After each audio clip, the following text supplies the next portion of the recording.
I had just finished being intimate with my wife. She nestled in my arms, utterly satisfied. "Oh right, honey, our company just got a new intern assistant," she said. "He's kind of dumb, but pretty amusing. He even asked if he could be my male bestie in private. Don't you think that's funny?" The hand that had been stroking her long hair paused for a moment. "Oh, is that so? What did you say to him?" I asked. My wife pouted slightly. "Of course I told him I'd see how he performs. How could I agree so easily?" "Right, honey."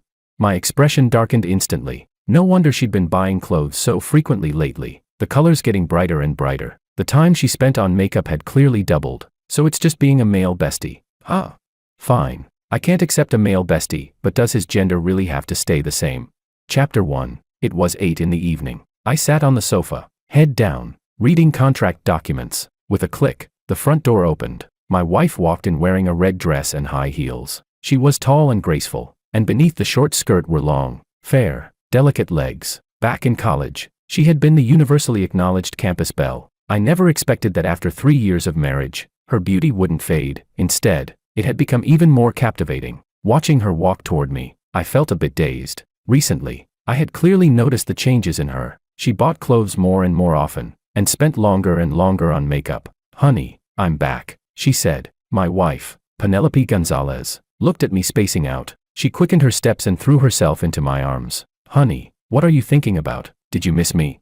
I put down the documents in my hand and gently hugged her back. A faint jasmine scent drifted from her hair. It was a new perfume she had recently switched to. "What's going on? Has work been especially busy lately? You're home so late?" I asked softly, stroking her hair. "Have you eaten?"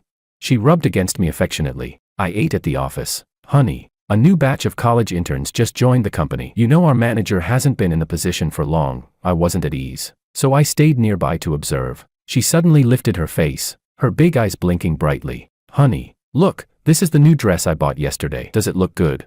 She stood up from my arms and spun around twice in front of me. The hem of the red short dress fluttered, making her fair skin stand out even more. I smiled and nodded. "It looks great." She suddenly leaned in and kissed me on the cheek. Then, "Honey, I'm going to take a shower first. Wait for me." Chapter 2. After she left, I expressionlessly took out my phone and called the newly appointed manager at her company. I asked about the specifics. This manager Wang was someone I had personally supported and deliberately sent to the Gonzalez group, one of my trusted confidants. Manager Wang confirmed my wife's account, and recently, my wife hadn't done anything out of line. Still, I felt a vague uneasiness and told him to keep an eye on Penelope's every move. If there was any abnormality at all, he was to report directly to me. Sure enough, less than 3 days later, Manager Wang told me something. There was an intern named Emmanuel who frequently bypassed him and reported work directly to Gonzalez, multiple times. That evening, I had just finished being intimate with my wife. Her cheeks were flushed as she lay contentedly in my arms. "Oh right, honey, I told you before that a new batch of interns joined our company," she said. "There's one of them I'm planning to make my assistant. He's quick-thinking and fairly humorous. Today he even asked if, in private, he could be my bestie. Don't you think that's funny?" The hand that had been stroking her long hair stiffened instantly. "Oh, is that so? Then what did you say?" I asked. My wife pouted and looked at me. Of course I told him I'd see how he performs next. How could I agree so easily? "Right, honey." My expression darkened immediately. Seeing that I didn't respond, her eyes widened slightly. "Honey, you're not jealous, are you?" She giggled foolishly and acted spoiled in my arms. "Oh come on, honey, don't overthink it. I just felt he came from a small town and was kind of pitiful, and his abilities aren't bad, so I wanted to take a little extra care of him. You know me better than anyone. From college until now, have I ever even glanced at another man?" That part, at least, was true. Since college, she had rejected countless admirers for my sake and stayed by my side alone. The two of us were inseparable. After graduation, my family had looked down on the Gonzalez family and originally planned to arrange a political marriage for me, but I insisted on marrying Penelope Gonzalez. My parents couldn't sway me and eventually agreed. In the 3 years after marriage, my wife had never crossed any boundaries. Last year, when my mother fell ill and was hospitalized, my father and I happened to be overseas on a business trip, expanding into international markets. During that period, it was Penelope who handled everything at the hospital, taking care of my mother tirelessly. When we returned from the trip, it was also the first time my mother spoke well of her in front of me. She praised my judgment, saying I had found a good wife. Over the years, the Gonzalez family business had also grown larger and stronger under the protection of my Santos family. If it weren't for Penelope's recent abnormal behavior, I wouldn't have doubted her in the slightest. What if I said, "I want you to fire him"? Chapter 3. Penelope's body stiffened abruptly. She frowned, her tone turning noticeably colder. "Honey, why? Do you really trust me that little?" I continued to stroke her long hair, though my fingertips carried a trace of chill. "I'm joking. Look how nervous you got. Since he's capable, it's good to give young people more opportunities. But forget about being besties, you know my bottom line." Only then did Penelope let out a long sigh of relief. She rubbed against me in my arms. "Don't worry, honey, your wife knows her limits." "Oh, right." She suddenly seemed to remember something. "Aren't you going on a business trip next Wednesday? I might take him to meet a client. Young people need more real-world experience. I'm telling you in advance, don't overthink it, okay?" "All right, just mind your boundaries," I replied. I gently kissed her on the forehead. "Go to sleep." After her breathing gradually evened out, I got up, walked into the study, and called Manager Wang. "Send me that intern's file before work tomorrow." I paused. "And also, have someone closely monitor all of Gonzalez's movements. Every detail, no matter how small. I want it reported." "Understood, President Santos."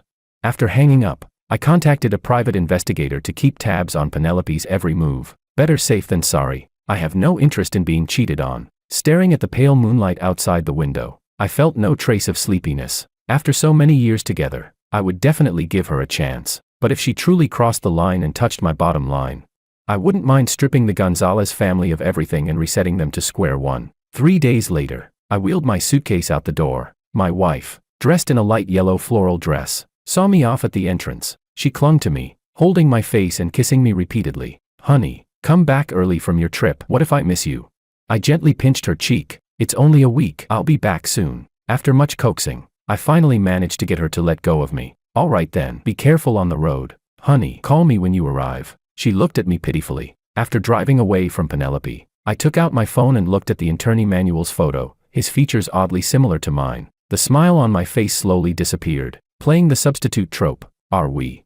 "Penelope, I hope you don't disappoint me." Chapter 4. On the first day of my business trip, Penelope bought Emmanuel a bespoke suit worth $300,000 and took him to meet a client. Photos from the private investigator arrived shortly after. In one of them, Penelope was personally adjusting Emmanuel's tie, the two standing extremely close, their posture intimate. The suit Emmanuel was wearing was from a custom brand I often wore myself. All these years, she had only ever tied a tie for me. On the second day of my trip, Manager Wang called. "President Santos, President Gonzalez credited yesterday's $20 million project entirely to Emmanuel." There was clear dissatisfaction in his voice. "I personally followed the project for 2 full months before closing it. That intern can't even understand contract clauses. Yesterday he just followed Gonzalez to sign the deal." I gently swirled the red wine in my glass. "And," I asked, "Gonzalez not only gave him the $200,000 project bonus, but also bought him a Patek Philippe worth over $1 million. It was charged to the company account,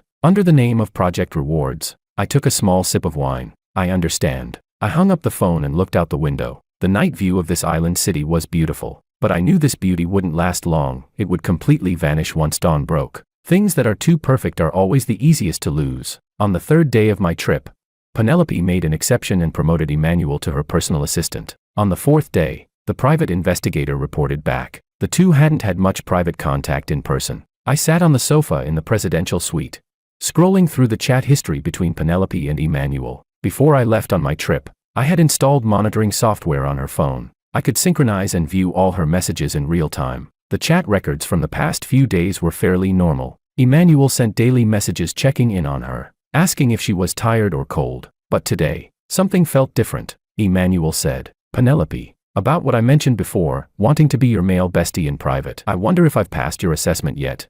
Penelope replied, "I'll count it as a pass. But don't go spreading it around. My husband is pretty petty. He'd get angry if he found out." Emmanuel replied, "That's great. Don't worry, Penelope. This is our little secret." Emmanuel continued, "Actually, I think a successful and outstanding beauty like Penelope should have someone by her side who really understands her. President Santos is so busy, he probably doesn't have much time to keep you company." Penelope replied, "You say that like you understand me very well." Emmanuel said, "Of course I do." Didn't Penelope say chatting with me feels relaxing? What a pity. If I had a girlfriend as wonderful and beautiful as Penelope, I wouldn't go anywhere. I'd stay by her side every day. Oh, sorry, Penelope, did I say too much? I just feel bad for Penelope. Don't overthink it." Penelope sent a laughing, Hand over mouth emoji. It's fine, you're just concerned about me. Don't be so nervous, I'm not going to eat you. Emmanuel replied. I knew Penelope treats me the best. To have a boss as amazing as Penelope, I'm really so lucky. I'll definitely work hard and repay Penelope properly. Watching the messages pop up on my phone in real time, my gaze grew colder. Over these past few days, their conversations had become increasingly heated, and the boundaries of their jokes were getting wider and wider. Chapter 5. I cut my business trip short by one day and rushed back to H City. By the time I landed, it was already evening. I sat in the car as the driver glanced back at me. President Santos, shall we head home now? I shook my head slightly. Not home yet. Take me to Crown Club. I had already received word. Today was Penelope's best friend's birthday, and she had brought Emmanuel along. The car slowly came to a stop at the entrance of Crown Club. I didn't get out right away. Instead, I dialed Penelope's number. It rang for more than 10 seconds before she picked up. Honey, why are you calling all of a sudden? She asked. I replied calmly. Where are you right now? Today's Nova's birthday. I'm at her birthday party. Oh, is that so? Did you go by yourself? There was a brief pause on the other end of the line, her tone tightening slightly. Yes. You're on a business trip, and I didn't have anyone to keep me company. Don't drink too much. Head back early once it's over. On the phone, she clearly let out a sigh of relief. Got it. Honey, I'll go pick you up at the airport tomorrow. All right. I hung up, my expression dark and unreadable. President Santos, do you need me to go in with you? The driver asked cautiously. I straightened my suit and replied flatly. No, wait for me in the car. The moment I stepped into the Crown lobby, the front desk manager hurried over. President Santos, what brings you here? Would you like me to arrange? Without looking at him, I continued walking. Which private room is Gonzalez in right now? In the Phoenix Hall, the manager answered nervously. Do you need me to notify President Gonzalez? No need. I headed straight to the second floor, stopping outside the Phoenix Hall private room. The door wasn't fully closed, leaving a gap just wide enough to see inside if you stood by it. Inside the entire room, Emmanuel was the only man, sitting right next to Penelope. He wore a white shirt with his sleeves rolled up, revealing the newly bought Patek Philippe on his wrist. His face was flushed, clearly having been plied with quite a bit of alcohol by Penelope's friends. Nova, dressed in a red gown, shot Penelope a suggestive look. Penelope, your little assistant is really thoughtful. He even came with you to my birthday party. How about lending him to me for a couple of days? Penelope immediately became alert. What nonsense are you talking about? Emmanuel is still an intern. I'm warning you, don't set your sights on him. Nova's smile only grew wider. She bumped Penelope lightly with her shoulder. Oh, you're already protecting him. Penelope, you're something else. Chapter 6. Emmanuel chose the right moment to hand over a glass of milk. Penelope, you've had quite a bit to drink too. Maybe have some milk to sober up a little. Wow, so considerate. One slightly chubby woman exclaimed. Penelope, this is way better than your President Santos. That man always looks so cold and distant. How could he be as attentive as Emmanuel? Emmanuel smiled shyly. Please don't tease Penelope. This is just what I should do as a small assistant. Penelope takes great care of me at work. Whatever she asks me to do, I'm willing. Hearing this, Penelope's girlfriends exchanged glances. Their smiles grew increasingly suggestive. Who couldn't hear the implication in Emmanuel's words? Nova suddenly leaned close to Penelope, lowering her voice, but still loud enough for everyone to hear. Penelope, seriously, President Santos is so busy. How could he have that much time to accompany you? Your little assistant is handsome and attentive. Ever thought about it?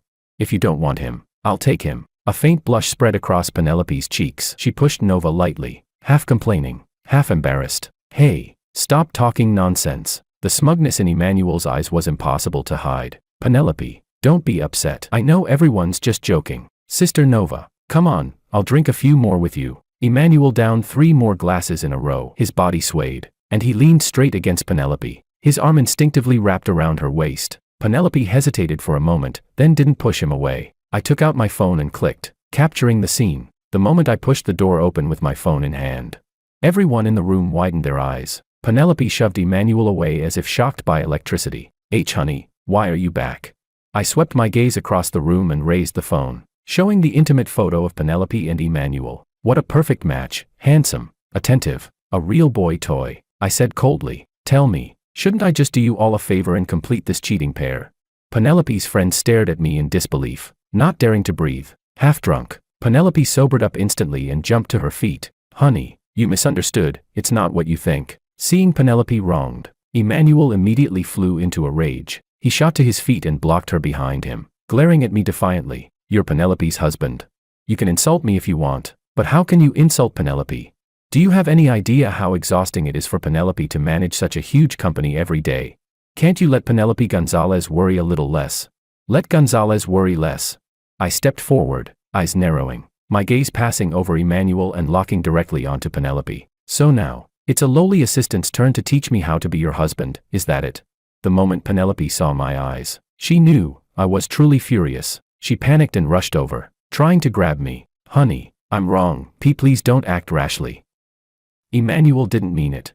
I grabbed a wine bottle off the table and smashed it straight down onto Emmanuel's head. Who the hell do you think you are, daring to lecture me? Bang. Glass shattered, alcohol and shards flew everywhere. Yellow liquor mixed with blood streaming down from Emmanuel's head. Chapter 7. Screams erupted throughout the private room as everyone kept retreating backward. Honey, have you lost your mind? Penelope rushed over to hug me, but I flung her away with one hand. Emmanuel glared at me with venom in his eyes. He struggled to get up, only for me to kick him flying. I strode over, grabbed his tie, and yanked him up. Then I slapped his pale face over and over again. Smack, smack, smack. Emmanuel was finally terrified, crying and begging nonstop. President Santos, I was wrong. I'm sorry, I shouldn't have provoked you. Please let me go.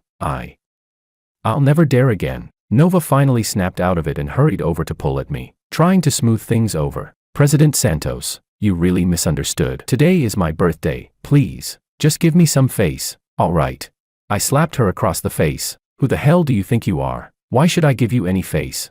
The entire room fell into dead silence. Nova covered her face, standing there in a daze, staring at me in disbelief. Penelope finally exploded with anger. Her face flushed bright red. Skylar Santos, that's enough. Have you completely lost your mind? Emmanuel was just drunk earlier and accidentally leaned on me. There's nothing between us. We're completely innocent. How long are you going to keep making a scene? Innocent. I backhanded Penelope across the face. Innocent. Then why did you lie to me, saying you came alone to your best friend's birthday? He's just an intern. What ability does he have for you to value him so much? Promote him straight to executive assistant. Manager Wong worked on that project for 2 months. You just took this pretty boy to sign a contract, and suddenly all the credit belongs to him. You give him bonuses, and that's not enough. You even buy him $1 million watch. Chatting flirtatiously with this pretty boy in the dead of night, and you dare tell me you're innocent? Penelope covered her face. Tears welled in her eyes, but she stubbornly lifted her chin. So, you've been monitoring me all this time. Her voice trembled uncontrollably. Skylar, when did you become so unfamiliar, so terrifying? Chapter 8. Terrifying. I sneered at her. Compared to you flirting behind my back with some pretty boy, investigating the truth between you is what you call terrifying. Nova covered her face and muttered from the side. President Santos, you really overthought it. Everyone was just joking earlier. Shut up. I turned and pointed straight at her nose, shouting harshly, this is not your place to speak. The entire room fell into instant silence. Everyone was cowed by my presence. Emmanuel still refused to back down. President Santos, don't make things hard for Penelope. If there's a problem, come at me. I laughed immediately. Such an excessive request, I'd be happy to grant it. I walked over and started kicking him again. One kick after another. Young as he was and physically fit, after more than a dozen kicks, he couldn't take it anymore. He spat out a large mouthful of blood with a retch. Stop, honey, stop hitting him. I was wrong. I really was wrong. Please stop, honey. If you don't stop, I'm calling the police. I kicked him another 5 or 6 times before finally stopping. I scanned the room and let out a cold laugh. Fine, call the police. Right. Sure, let me make this clear today. Call the police, I'll at most pay some compensation. But everyone here, every single one of you, I'll make sure all your families go bankrupt. Just wait for it. The Santos Group is the leading corporation in H City. Among these spoiled rich kids, aside from the Gonzalez family, which had developed decently over the past few years only because of me, none of their family businesses were worth mentioning. Making those small companies go bankrupt would take no more than a few phone calls. In the past, out of consideration for Penelope, I'd treated them politely. Did they really think I cared about them? As soon as I said this, they finally realized exactly who they had provoked. Panic spread instantly. Faces turned pale. Legs went weak. President Santos, we were wrong. This has nothing to do with us. Yes, President Santos, we're innocent. President Santos, we can testify for you. You didn't hit him. Emmanuel fell on his own. He brought it on himself. President Santos, if you're still not satisfied, we'll hit him for you. Please rest. Exactly. How could we let you dirty your hands with this? We'll handle it. Seeing that I neither agreed nor objected, they exchanged glances and rushed forward together, taking turns slapping Emmanuel across the face. Smack, smack, smack. The blows were ruthless. The entire private room echoed with slaps and Emmanuel's screams. Penelope stood there completely stunned. She never imagined that simply bringing a small assistant to a best friend's birthday would end like this. She wanted to rush over and stop it, but didn't dare. She could only stand there in a daze. I didn't spare her another glance and turned to leave, the moment the private room door closed. Penelope finally collapsed to the floor, breaking down in sobs. Chapter 9. I sat in the back seat of the car and closed my eyes. Drive. Go home. It was almost midnight when Penelope finally returned. Her eyes were swollen and red. When she saw me sitting on the sofa, her gaze turned complicated. Honey, can we talk?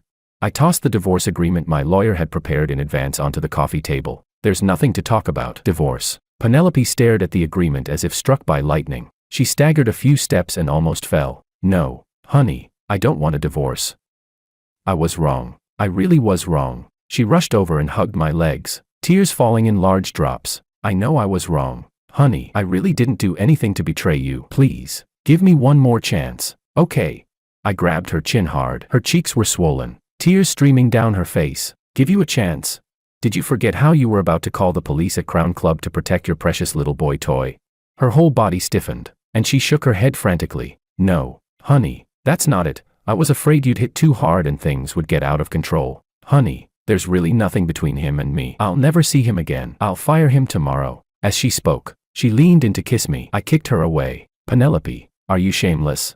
At the beginning, I told you to fire him. You refused. Now that things have blown up like this, you come begging me. I'll give you one day to pack your things and get out of the Santos house. Otherwise, I'll treat you like trash and dispose of you myself. Figure it out. With that, I ignored her completely and went to the bedroom to sleep. All night long, suppressed sobbing echoed from the living room. The next morning, Penelope had prepared a lavish breakfast early. Freshly baked Danish pastries, foie gras with eggs, bird's nest porridge. Honey, breakfast is ready. Come eat. I only glanced at it briefly, then turned to Butler Wong. Butler Wong, have these remade? Yes, young master. Chapter 10. Penelope collapsed into the chair, tears falling again. Honey, do you really hate me that much? You used to love the breakfasts I made with my own hands. Now you won't even look at them. I sneered at her. Penelope, do you know your cooking is terrible? Yes, before, I loved you. No matter how bad it tasted, I could swallow it. But now we're getting divorced. Why should I keep wronging myself? I used to hate this kind of plot the most when reading novels. Stuff like once you eat your wife's cooking, you'll never be able to eat anyone else's again. Isn't that just brain damage? Do these people never eat out? Even if they don't go to restaurants, rich girls or wealthy wives who never touch housework, how good could their cooking possibly be? Could it compare to a professional nanny or chef? Penelope's face instantly turned pale, as if she'd been slapped hard. Terrible. She murmured repeatedly. How could it be terrible? Clearly before. Now. I glanced at my watch. You have 16 hours left to pack your personal belongings. Do you need me to have the bodyguards help you? And sign the divorce agreement as soon as possible. Otherwise, I have plenty of ways to force you to sign. Penelope looked at me pleadingly. Honey, no, don't. We're not divorcing. Don't abandon me. You said before you'd love me for a lifetime. Butler Wong brought over a cup of hot milk. I took a sip and set it down unhurriedly. Not divorcing. Then wouldn't I have to stay on guard all the time, waiting for you to put a cheating crown on my head? All the color drained from Penelope's face. She stumbled backward, barely managing to steady herself by holding the edge of the table. Skylar, is this really how you see me in your heart? She clenched her teeth, her voice trembling violently. Then what else? I picked up the newly served foie gras and egg and took a bite. During this time, haven't you personally proven it to me? Her mouth opened slightly, but she couldn't say a single word in rebuttal. Only tears kept dripping down. I finished the Danish pastry, drank the milk in one go, and wiped my hands. Penelope, stop struggling uselessly. We've been together for so many years, you know me. Once I, Skylar Santos, make a decision, even my parents can't change it. So why do you think you can? Pack your things, sign the divorce agreement, and let's part cleanly. With that, I didn't look at her again and left the house with my bodyguards. Chapter 11. In the period that followed, Penelope Gonzalez moved out, yet still refused to sign the divorce agreement. Left with no other choice, I turned my attention to the Gonzalez group. After Manager Wong's bonus was reissued, I recalled him back to take a position at the Santos Group. 60% of the Gonzalez Group's business had always come from the Santos Group. Once the Santos Group publicly announced the termination of all cooperation with Gonzalez. The Gonzalez Group stock began to plummet day after day. Other companies that had partnerships with the Santos Group quickly followed suit, canceling their cooperation with Gonzalez at the first opportunity. The Gonzalez Group was thrown into chaos, buffeted by storms, with panic spreading everywhere. As for that pretty boy Emmanuel, I had every detail of his background thoroughly investigated. Back in college, he had been kept by wealthy older women multiple times. After Penelope forced him to return the gifts and kicked him out of the company, he simply went back to his old ways. It didn't take long before another rich woman took him in. I happened to know that woman's husband, a nearly 60-year-old man named Juan. I had people send Juan the obscene photos we'd taken, and privately taught him a little trick. Juan flew into a rage and quickly carried out his revenge. Following my suggestion, he replaced the lubricant at home with industrial-strength glue. Juan pretended to go on a business trip, but in reality, he lay in wait nearby with his bodyguards. Sure enough, on the very day Juan left, his wife brought Emmanuel straight into the house. Less than half an hour later, ghostly screams echoed from inside. Juan stormed in with his men, confiscated their phones immediately, and trapped the cheating pair on the bed for a full day and night before sending them to the hospital. Doctors rushed them into emergency surgery. Juan's wife fared relatively well, just a lot looser than before. Emmanuel, however, was not so lucky. After a full day and night of severe congestion, necrosis had already begun to set in. With everything glued together beyond separation, the only option left was surgical removal. Photos and videos of Emmanuel being literally stuck together with the older woman somehow, accidentally, got uploaded online by one of the bodyguards. Overnight, they spread like wildfire through group chats, social feeds, and timelines. The entire internet exploded. Emmanuel had been a campus heartthrob in college, already fairly well known. Coupled with his striking looks, his social media accounts had amassed over 100,000 followers. Before long, netizens dug up every detail of his past. Scrolling through my phone, I saw every major platform in total chaos. Shocking scandal. University campus heartthrob Emmanuel caught in bed with a sugar mommy by her husband. Industrial glue causes lower body necrosis. Forced removal. This absurd headline shot straight to the trending charts. Emmanuel became infamous overnight. Opening the comments section, all kinds of dirt poured out. Oh my God, isn't this that so-called Prince Charming from University? Turns out he was living off rich women. Totally agree. No wonder he wore designer brands back in college. Everyone thought he was a rich kid. Turns out he was just a kept man. Even someone that old wasn't off limits. Dude's tastes are wild. Serves him right. Pretty boys who climb the ladder with their faces and knowingly become the third will always get their karma. Isn't this the Cruz family's precious son? Always bragging to us old neighbors about being an elite student from a top university. Bah. Disgusting. Reading those comments, I couldn't help but shake my head and sigh. The pretty boy had just graduated from college, his youth and future ruined like this, truly reaping what he sowed. That very night, I took a few trusted confidants out to a bar. We drank heavily and celebrated properly. Chapter 12. During this period of time, Penelope bombarded me with dozens of calls every single day. I didn't answer a single one. Security at both the company and the Santos family villa had long since been instructed. Penelope couldn't get in at all. All she could do was wait downstairs at my company every day, rain or shine, without fail. That day, it was pouring rain, and she was still standing downstairs, unmoving. My assistant knocked and came in. President Santos, it's raining heavily outside. President Gonzalez is still standing downstairs. I flipped through the documents without even looking up. What? Feeling sorry for her? Why don't you go stand with her?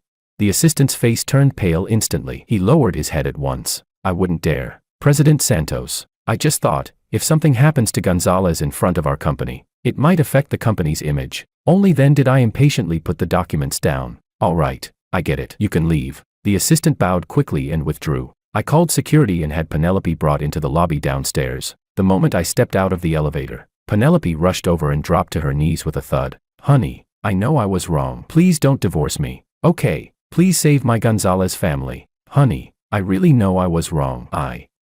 I'll never dare again. She reached out to grab me, but I flung her hand away. I tossed the divorce agreement and a pen onto the floor. Sign it, Penelope Gonzalez. I don't want to waste words on you. If you sign now, the Gonzalez group will only be knocked back to what it was 3 years ago. If you keep clinging on, then I'll have no choice but to bankrupt your entire family. Oh, and you've probably seen Emmanuel's recent news, haven't you? This is your last chance. Leave with nothing. Sign it and go. Otherwise, I'll post your chat logs and photos with Emmanuel online for everyone to see. Your mother is a university professor. She cares most about reputation. Perfect timing. Let her see exactly what kind of daughter she personally raised. Penelope's face turned deathly pale. Her body went limp as she collapsed onto the floor. Rainwater dripped continuously from her hair. Skylar, how can you treat me like this?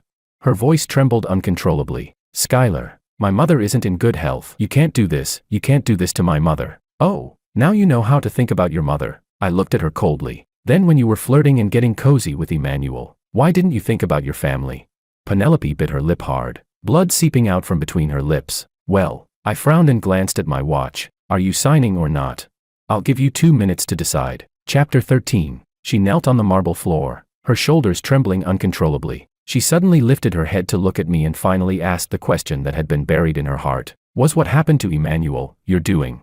I nodded, not denying it. Yes, it was me. And if you don't sign, I have plenty of ways to deal with you too. Hearing this, Penelope couldn't help but shudder. She didn't dare hesitate any longer. Gritting her teeth, she finally signed the divorce agreement. If you'd signed earlier, wouldn't that have been better? I said calmly as I put the papers away. Remember this, starting today, we're completely even. And don't you ever come bothering me again. She looked up at me through tear-filled eyes. Skylar, these past years, did you ever? I interrupted her coldly. I loved you. After saying those last words, I didn't look at her again and turned to step into the elevator. Behind me came her heart-wrenching sobs. After work, just as I was about to get into the car, Emmanuel suddenly sprang out from behind a pillar. The 4 bodyguards behind me immediately pinned him to the ground. Skylar, Juan's almost 60, there's no way he's got that kind of scheme in him.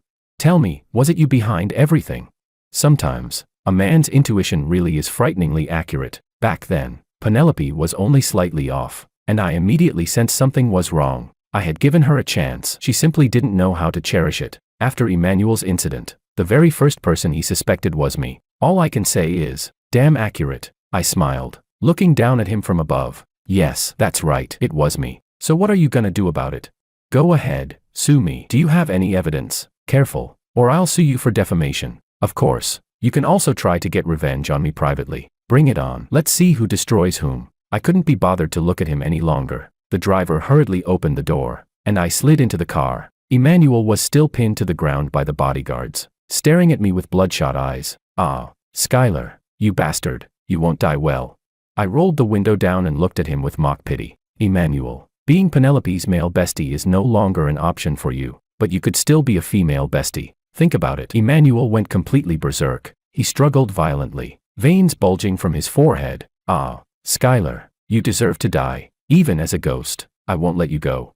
I gave a calm order to the bodyguards. Beat him. They immediately understood and began a brutal beating. I rolled the window back up, closed my eyes slightly, and said to the driver, drive. In the rearview mirror, Emmanuel's curled-up figure on the ground grew smaller and smaller, until it finally disappeared. President Santos, should we handle this more thoroughly? The bodyguard captain in the front passenger seat asked, turning back. No need, I replied flatly. He's already a useless cripple. Let him be, he won't be stirring up any storms. Chapter 14. Recently, I met an interesting fellow in the business world. He's not very old, but his outlook is surprisingly broad. According to his theory, future families will be diverse. There's no need to be trapped in marriage. You can stay single, cohabit with the same sex, cohabit with the opposite sex, or choose a traditional marriage, and if you're rich enough, you can obviously run multiple tracks at the same time. I found his words damn convincing. If you're rich, why bother wasting emotional energy on relationships?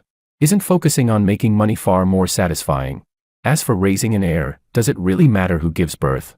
The very next day, I accepted the advances of a newly arrived female college intern, a bona fide long-legged campus belle. Of course, a monthly allowance is a must. Have a child, there's a bonus. On top of that, an extra apartment as a reward. Worst case, just find a few more. As for that useless Emmanuel, classic bully the weak, fear the strong, he didn't dare come after me. So instead he took revenge on Penelope. When my assistant told me about it, I almost laughed myself to death. He stabbed Penelope, apparently pierced her uterus. Penelope won't be able to have children for the rest of her life. What's even more ridiculous? That useless piece of trash was counter-killed by the severely injured Penelope. All I can say is, absolutely brilliant.